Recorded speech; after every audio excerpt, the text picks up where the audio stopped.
आपको दिखाने का ये मकसद है। मिट्टी देखें यहाँ पे, ये देखें।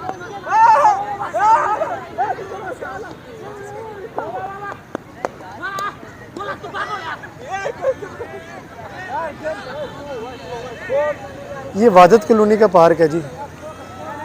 वादत कॉलोनी थाने के बिल्कुल सामने ये पार्क है। इस कदर गंदा पार्क है और लड़के जो है ना वो यहाँ क्रिकेट खेलते हैं इस गंदगी में, इस मिट्टी में।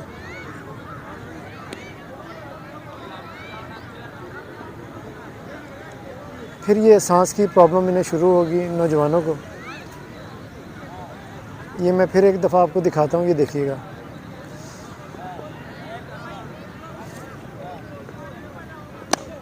ये देखें,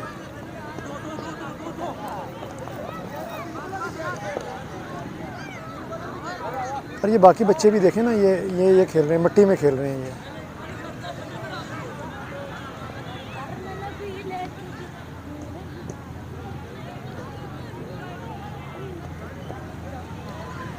जब इन मुस्तकबिल के बच्चों के बारे में कुछ सोचेगा नहीं तो फिर क्या होगा?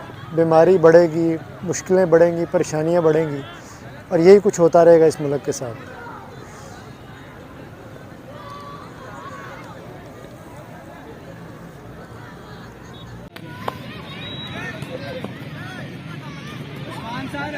थोड़ा सा